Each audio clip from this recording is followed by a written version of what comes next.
Hi, and welcome back. So we're going to talk a little bit about cell membrane structure and how it affects how things come in and out of the cell. So we'll just get started. All right. So we already talked about the plasma membrane. So the plasma membrane surrounds the cell, right? So it consists of a phospholipid bilayer. So remember these phospholipids. So if we think about it, so we have phospholipids, we have a phosphate group. I'll move this a little bit. And we have fatty acids. So the phosphate group will be hydrophilic.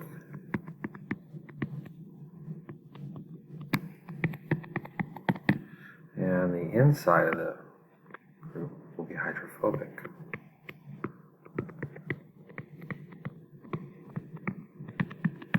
So remember, hydrophilic means attracted to water, and hydrophobic means repelled by water. So if we have a water environment here outside the cell, and we have a water environment inside the cell. So that water will be attracted to the phosphate heads, right here, be attracted to the phosphate heads. But the inside of that membrane repels the water. So the water can't freely travel from one side to the other. So essentially what this does is it creates what's called a selectively permeable barrier, right? So the whole function of this is it separates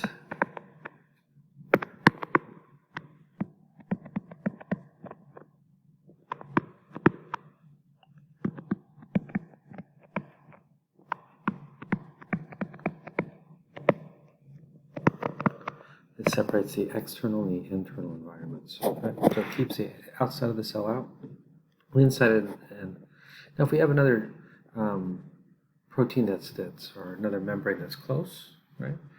We could have proteins that help join them, but their hydrophilic areas will be attracted to the hydrophilic areas here too, right? So since these are both hydrophilic, they'll be attracted to each other. All right, so there's a whole bunch of stuff in cells. We have surface receptors, channel proteins, we have cholesterol molecules, we have a whole bunch of stuff we're going to talk about. Cell surface ID receptors. But where's it going? So remember the phospholipid bilayer we just talked about, so we won't go back into that. So membrane proteins are really important. So most of them flow freely. So they're constantly moving around and relocating from one part of the membrane to the other. Right, so their hydrophobic regions are in the center because that's where the fatty acid tails are. Their hydrophilic areas are outside. But there's a couple important classes, right? So there are transporters, right? So these are channel proteins.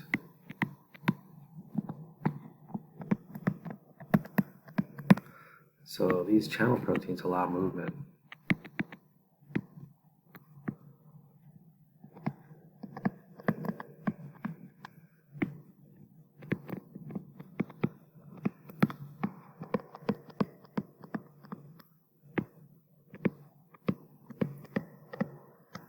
So the channel proteins allow movement, right? There's anchors, right? Those anchors are part of the cytoskeleton. We have receptors.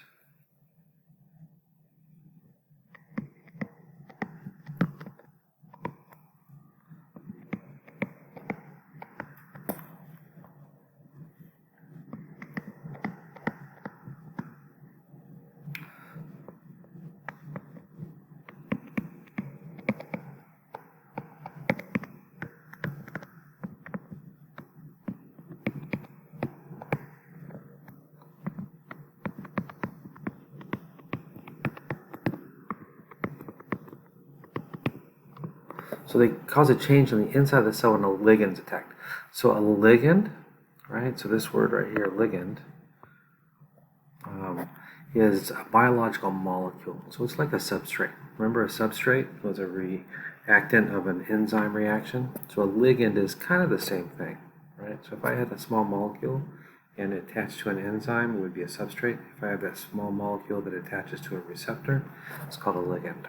Okay, so causes a change in these. So I can have this ligand here attach this external receptor, right, and then cause a change on the inside. The benefit of that is it doesn't have to move through. It can stay on the outside, right? I can have enzymes, right?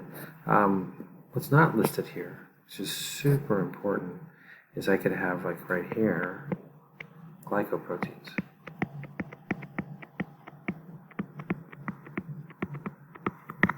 And these are cell surface receptors, or cell surface markers.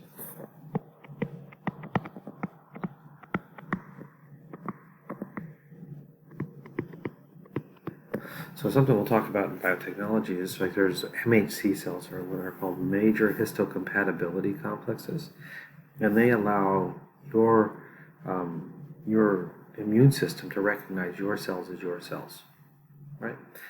When you get infections, right, those infections will be presented on an MHC site, and that'll be held up for antibodies to find, right, our immune cells to find and make antibodies. So, so most float freely. Some are held by the cytoskeleton fibers, right? But most flow freely. So they serve as cell surface markers. We talked about it. Some are channel proteins. Some communicate messages. We talked about that. Right. So cholesterol, right? We all say that cholesterol is bad in our diet, but it's bad to eat a lot of cholesterol. But the good news is if you don't eat cholesterol, your body will make it, right? So if you're a vegetarian or a vegan and you don't eat animal products, your body's going to make some. So cholesterol, remember I said, plays a role in membrane fluidity. So it helps keep it fluid. If all your fatty acid tails were saturated, it'd become like butter, right? So it does a couple things. So cholesterol is this molecule right here. So it inserts itself in with the fatty acid tails because it's a fat, right? So it keeps these tails from clumping together, so it helps keep it fluid. But another thing it does is it helps make it more hydrophobic on the inside, right? So it helps restrict the passing of small molecules through the barrier. So it makes the inside even more hydrophobic, right? Allowing these phosphate heads to pack more tightly, right? So it makes the outside more rigid while making the inside more fluid. If that makes sense. Right, so every molecule has cholesterol. Right, so we're going to talk about cell transport methods. Right, so the first is passive. That's my pen again. There we go. So passive, or what we call diffusion. So diffusion is movement down a concentration gradient. So concentration gradient, this would be more and less. And right here, I have the plasma membrane. So this is for small nonpolar molecules.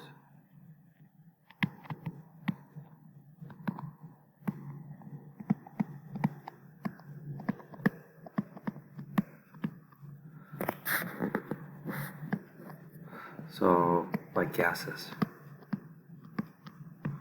O2, N2, right? So gases are small nonpolar molecules. Some steroids will pass through too. So a concentration gradient. So we always move from more to less. That's what I mean concentration gradient. So it'll keep moving passively through this molecule, right, until equilibrium.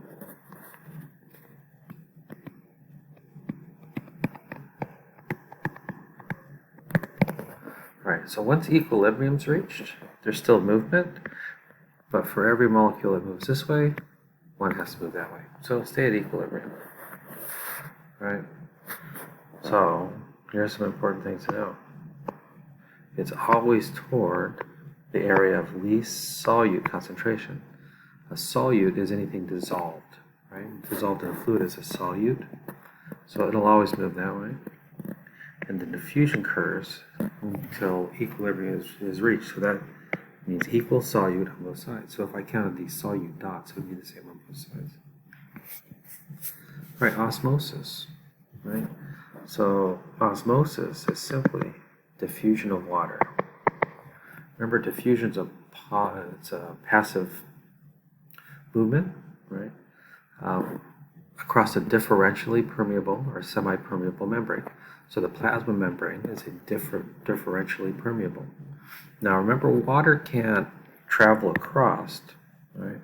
So we're talking about osmosis here, which is the diffusion of water. It has to be aided by aquaporins. So aqua means water, pore means hole. So it's a channel protein or simply a water hole in the membrane. So other important things, water diffuses to an area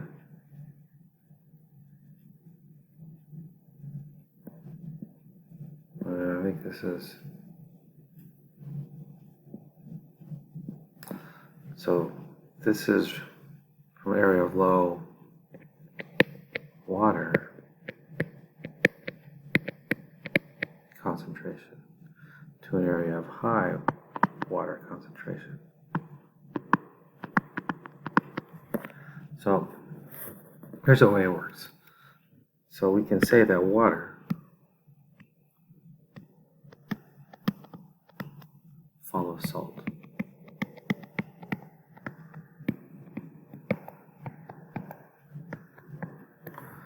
So let me rephrase this. So it moves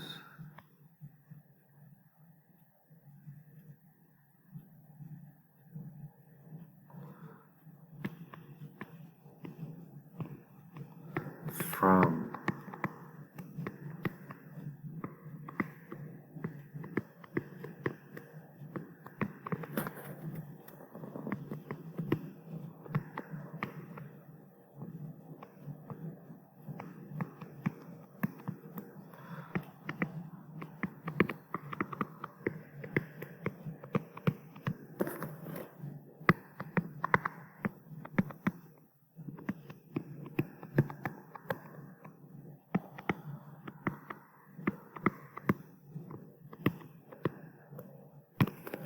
right?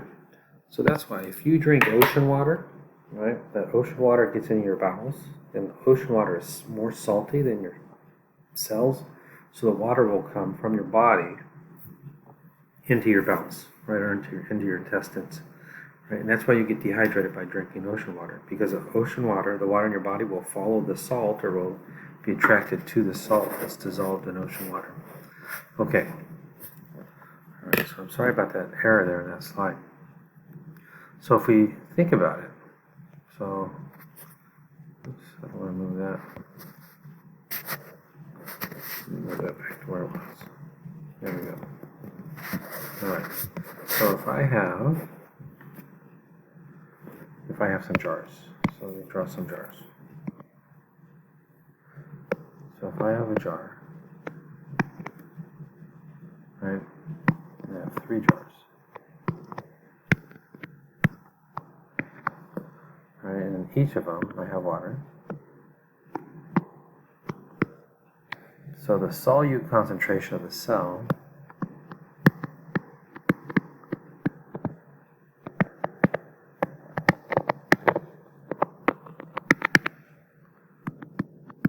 is 0.9%. So 0.9%, or just a little less than 1% of the liquid in your cytoplasm is salt or solute. All right. So this is called isotonic.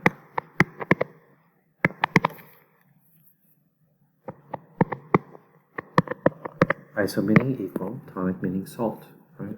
So isotonic, or equal. So if I have a 0.9% solution, and I had a cell, I'll draw my cell here too, and my cell here too, right? So here will be no, that movement, right? So what that means is every time a water molecule comes in, a water molecule goes out. Right, so if here I have 2.0%, right, so this is what we would call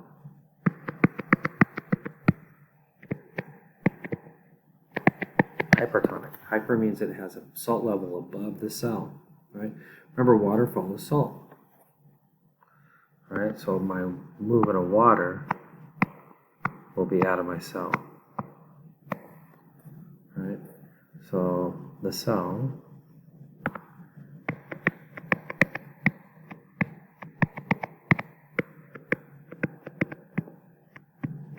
will shrivel, right? Because what it's trying to do is it's trying to make the water concentration outside the cell the same as it is inside the cell, right? And the water is moving through aquaporins. So now if I have 0%, right? So this will be called hypotonic, right? Now my water is going to be moving in the cell, trying to equal my concentrations, right? This will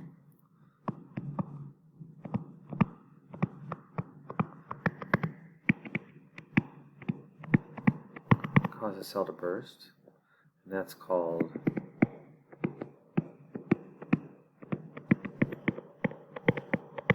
plasmolysis, right? So plasmolysis, plasma membrane, right? Lysis means to cut, so the plasma membrane bursts. That's essentially what it means, right? So remember those things because they become important, right? And that's what we talk about over here, right? If I put my cell in a hypotonic solution, it will swell, right? If I put it in isotonic, it'll be normal. If I put it in hypertonic, it'll shrivel, right? So osmoregulation then is the movement of water through tonicity, right? So some really small animals do that. Some fish do that. And your cells do that as well, right? So there's a major protein called albumin, right? And albumin is a big protein that circulates around your vessels, right? And it helps pull water in, right? When it gets to an area that it's hypertonic to, right? Cell transport, right? So we have, those were the passives. There's another passive.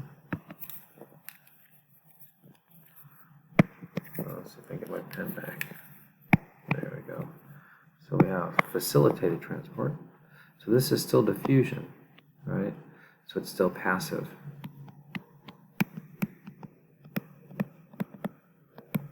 Right, so this is aided by a channel protein. Right? So here I have a channel, but the channel is closed. Right? So the channel is closed. When an ion, right, when a ligand, right, comes in and fills the active groove of this protein, it changes conformation, it opens the bottom and lets the ligand in. Right? This is an ion-gated channel. Right? So this is necessary for the transport of polar molecules through the hydrophobic interior. Right? Still follows passive transport. It will only move if it's got more on the outside than the inside. Most are ion or molecule specific. So this active groove in here only fits what it's meant to transport. All right? So it speeds up the entry of water and small molecules in the cell. Right? So active transport. Right? Diffusion against. So this is against. So this is movement toward an area of lower solute concentration. Right? This requires use of ATP. Remember, ATP is that molecule of energy. Right? And one of the main uses of it is to maintain the ion potential of the cell membrane. Right? So if we look at here, right, I've got these small ions here, right, that want to move into the cell. Right? So I require ATP to bond to open a gate. So these gates are controlled by energy, so I can pump. So we use this for that. We also use it in the production of ATP. We'll create a hydrogen gradient there. Talk about that later. So if we look at this, the outside the cell is generally negative and the inside is positive. So we'll create a gradient, and that helps muscles contract, and it helps a whole bunch of other stuff, right? So ion potential.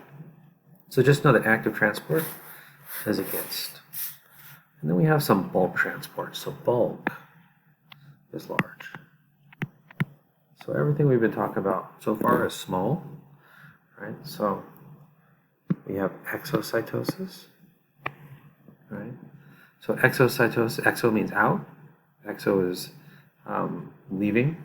So if I have a lysosome here, remember lysosome recycles, right? So exocytosis is through vesicles.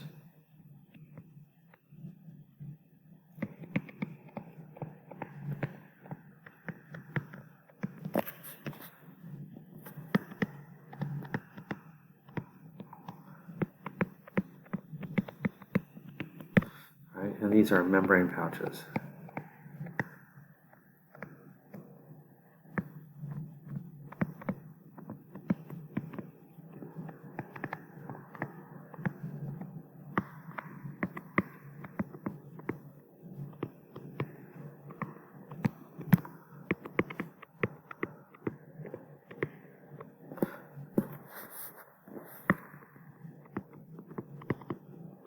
So I have something that needs to be eaten, right? It comes to the lysosome to be digested. What I don't want is packaged in a vesicle, right? And it gets discarded. Actually, let's go this way. Right? So that's exocytosis. Endocytosis means to bring in. Cyto means cell, remember? Right, endocytosis. So if I have a food particle here,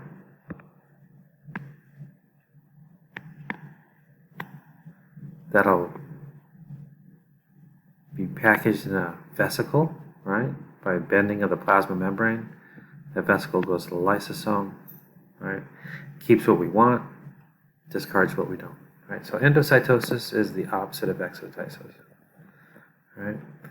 Within endocytosis, there's two different types. There's phagocytosis, which means cellular eating. And if it brings in liquid, it's called pinocytosis, which simply means cellular drinking. So if I have this particle right here, right, and that's being brought into the cell through the formation of a vesicle, right, this was phagocytosis, right? If I've got water, right, then this was pinocytosis. So same thing, but called different because it's one's a particle and one's a small molecule of water. All right, so that's it for today. I'll talk to you later.